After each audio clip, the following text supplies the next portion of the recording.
வணக்கம் நண்பர்களே. இந்த நவம்பர் மாத ஆரம்பத்தில் இந்திய நிறுவனமான மைக்ரோமேக்ஸ் தரப்பிலிருந்து மைக்ரோமேக்ஸ் இன் 1B மற்றும் மைக்ரோமேக்ஸ் இன் நோட் 1 அப்படின்னு நல்ல ஸ்பெசிஃபிகேஷன்ஸ் கொண்ட ரெண்டு ஸ்மார்ட் ஃபோனை கரெக்டான ப்ரைஸிங்கில் லான்ச் பண்ணியிருந்தாங்க.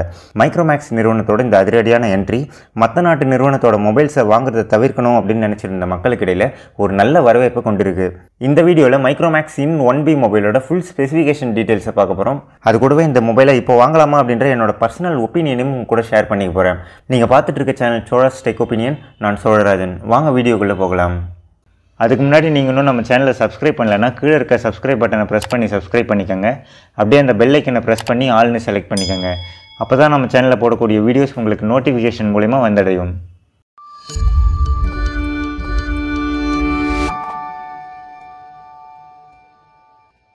ஃபஸ்ட்டு இந்த இன் 1B மொபைலோட டிசைன் மற்றும் பில்ட் குவாலிட்டிலேருந்து ஆரம்பிக்கலாம். இந்த மொபைலை பிளாஸ்டிக் பாடியில் டெக்ஸ்டர்டு ஃபினிஷோட கொடுத்துருக்காங்க. இந்த மொபைலோட பேக் சைட் டிசைனை பார்க்குறதுக்கு அப்படியே Realme C11 மொபைலோட பேக் பேனல் டிசைன் மாதிரியே இருக்குது. டிஸ்பிளேயோட ப்ரொடெக்ஷனுக்காக கார்னிங் கொரில்லா கிளாஸ் எதுவும் இந்த மொபைலில் யூஸ் பண்ணல.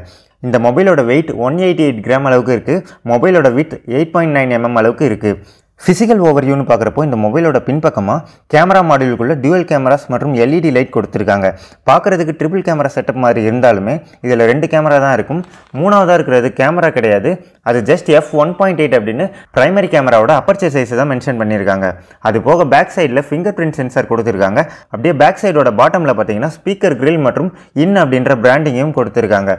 மொபைலோட பாட்டமில் டைப் C போர்ட் மற்றும் 3.5 mm ஆடியோ ஜாக் இருக்குது. டாப்பில் போர்ட் எதுவும் இல்லை. மொபைலோட ரைட் சைடில் வால்யூம் அப் டவுன் பட்டன் மற்றும் பவர் ஆன் ஆஃப் பட்டன் இருக்குது. ரைட் சைடில் கூகுள் அசிஸ்டன்ட் கீ மற்றும் டெடிகேட்டட் சிம் ஸ்லாட் கொடுத்துருக்காங்க. இதில் 2 சிம் மற்றும் 122 GB வரைக்குமான எக்ஸ்டர்னல் மெமரி கார்டு போட்டு யூஸ் பண்ணிக்க முடியும். மொபைலோட ஃப்ரண்ட்டில் 6.52 inch சைஸில் 20:9 ஆஸ்பெக்ட் ரேஷியோட ஒரு HD+ ரெசல்யூஷன் கொண்ட டிஸ்பிளே கொடுத்துருக்காங்க. ஆனால் இது என்ன டைப் ஆஃப் டிஸ்பிளே அப்படின்றத லான்ச் ஈவெண்ட்லையும் ரிவீல் பண்ணல, மைக்ரோமேக்ஸோட அஃபிஷியல் வெப்சைட்லையும் மென்ஷன் பண்ணல. ஸோ இது IPS LCD டிஸ்பிளே தானா இல்லை TFT டிஸ்பிளே யூஸ் பண்ணிட்டாங்களா அப்படின்ற எந்த தகவலுமே தெரிய வரல. டிஸ்பிளேயோட டாப்பில் வாட்டர் ட்ராப் டைப்பில் நாட்ச் இருக்குது. அடுத்து இந்த மொபைலோட ப்ராசஸர்னு பார்க்குறப்போ MediaTek helio G35 ப்ராசஸரை இந்த மொபைலில் யூஸ் பண்ணியிருக்காங்க. இந்த ப்ராசஸர் ஆல்ரெடி Realme C11 மற்றும் Poco C3 மொபைலில் யூஸ் பண்ணியிருக்க அதே same entry level gaming processor தான். சாஃப்ட்வேரை பற்றி பார்க்குறப்போ இந்த மொபைலில் Android 10 பேஸ் பண்ணி பியூர் ஸ்டாக் ஆண்ட்ராய்டோட கொடுத்துருக்காங்க.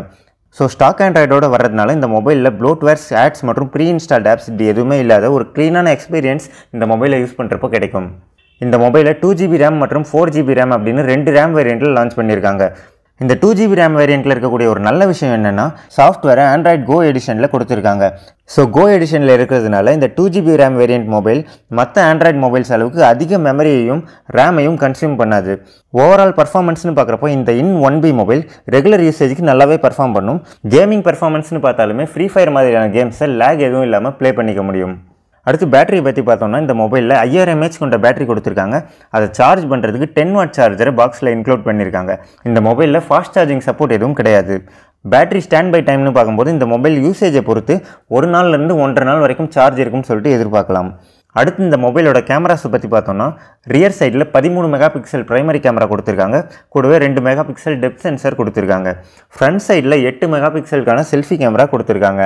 கேமரா ஃபீச்சர்ஸ்னு பார்க்குறப்போ நைட் மோட், போர்ட்ரேட் மோட் இது மாதிரியான பேசிக் மோட்ஸ்லாம் கொடுத்துருக்காங்க. வீடியோகிராஃபியில் ஸ்லோ மோஷன் வீடியோ ஆப்ஷன் இருக்குது. கலர் ஆப்ஷன்னு பார்க்குறப்போ இந்த மொபைலில் ப்ளூ, க்ரீன் மற்றும் பர்பிள்னு 3 கலரில் லான்ச் பண்ணியிருக்காங்க. Purple colour variant dual tone ஃபினிஷில் பார்க்குறதுக்கு இன்னும் நல்லா இருக்குது. ரேம் அண்ட் ஸ்டோரேஜ் வேரியன்ட் ஆப்ஷன்னு பார்க்குறப்போ இந்த mobile 2GB RAM 32GB internal memory கொண்ட ஒரு வேரியண்ட்லையும் 4GB RAM 64GB internal memory கொண்ட வேரியண்ட்லையும் லான்ச் பண்ணியிருக்காங்க. இந்த மொபைலோட ப்ரைஸை பற்றி பார்த்தோம்னா 2GB RAM 32GB internal memory கொண்ட வேரியண்ட் 6999 ரூபாய்க்கு லான்ச் பண்ணியிருக்காங்க. 4GB RAM 64GB internal memory கொண்ட வேரியண்ட் 7999 ரூபாய்க்கு லான்ச் பண்ணியிருக்காங்க. இந்த மொபைல் ஃப்ளிப்கார்ட் மற்றும் மைக்ரோமேக்ஸோட அஃபிஷியல் வெப்சைட்டில் ஃப்ளாஷ் சேலில் சேல் ஆகிட்டு இருக்கு. ஸோ ஃபைனலாக இந்த மொபைல் ஒர்த்தான மொபைல் தானா அப்படின்னு சொல்லிட்டு கேட்டால் ஆன் பேப்பர் ஸ்பெக் ஷீட்டை வச்சு பார்க்குறப்போ இந்த மொபைல் ஒரு ஒர்த்தான மொபைல் மாதிரி தான் தெரியுது. மைக்ரோமேக்ஸ் நிறுவனமும் ஒரு நல்ல ஸ்மார்ட் ஃபோனை தான் லான்ச் பண்ணியிருக்காங்க. ஆனால் பை பண்ணுறதுக்கு முன்னாடி ஸ்பெசிஃபிகேஷன்ஸை தாண்டியும் ஒரு சில ஃபேக்டரெல்லாம் பார்க்க வேண்டியது இருக்குது. மைக்ரோமேக்ஸ் நிறுவனம் மறுபடியும் ரொம்ப நாள் கழிச்சு என்ட்ரி கொடுக்கறதால இந்த மொபைலோட டே டு டே பர்ஃபார்மன்ஸ் எப்படி இருக்க போகுது, ஹீட்டிங் இஷ்யூ, லேக் எதுவும் இல்லாமல் இந்த மொபைல் இருக்குமா, ஆஃப்டர் சேல்ஸ் இந்த மொபைலோட சர்வீஸ்க்காக மைக்ரோமேக்ஸ் நிறுவனம் என்ன பண்ண போகிறாங்க, சாஃப்ட்வேர் அப்டேட் எப்படி கொடுக்க போகிறாங்க, இப்படி பல கிரிட்டிக்கலான ஃபேக்டர்ஸை மைக்ரோமேக்ஸ் நிறுவனம் எப்படி ஃபேஸ் பண்ணுறாங்க அப்படின்றத பொறுத்து தான் இந்த மொபைலோட சக்ஸஸ் இருக்க போகுது.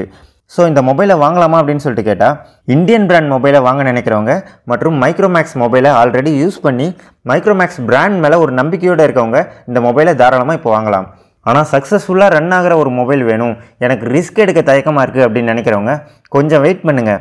மொபைல் நார்மல் சேலுக்கு வந்து யூசர்ஸ் கிட்டேருந்து ஃபீட்பேக் வரட்டும், மைக்ரோமேக்ஸும் சர்வீஸ்க்காக என்ன பண்ணுறாங்க அப்படின்ட்டு தெரிய வரட்டும். இந்த ஃபீட்பேக்கெல்லாம் பேஸ் பண்ணி இந்த மொபைலை வாங்கிக்கோங்க. இந்த வீடியோ உங்களுக்கு யூஸ்ஃபுல்லாக இருக்கும்னு சொல்லிட்டு நம்புகிறேன். இதே மாதிரி மைக்ரோமேக்ஸ் இன் நோட் 1 மொபைலை பற்றின வீடியோவும் நம்ம சேனலில் அடுத்து அப்லோட் ஆகும்னு சொல்லிட்டு எதிர்பார்க்கலாம். இது மாதிரியான வீடியோஸ் உங்களுக்கு நோட்டிஃபிகேஷன் மூலமாக வந்துடணும் அப்படின்னா மறக்காமல் நம்ம சேனலை சப்ஸ்கிரைப் பண்ணிங்க. இந்த வீடியோ உங்களுக்கு பிடிச்சிருந்தா இந்த வீடியோவுக்கு ஒரு லைக் கொடுங்க. இந்த வீடியோ பற்றின உங்களோட கருத்துக்களையும் மைக்ரோமேக்ஸ் நிறுவனத்தோட இந்த என்ட்ரி பற்றின உங்களோட கருத்துக்களையும் கீழே இருக்க கமெண்ட் செக்ஷனில் கமெண்ட் பண்ணுங்கள். அடுத்த ஒரு நல்ல வீடியோவில் சந்திப்போம். நன்றி.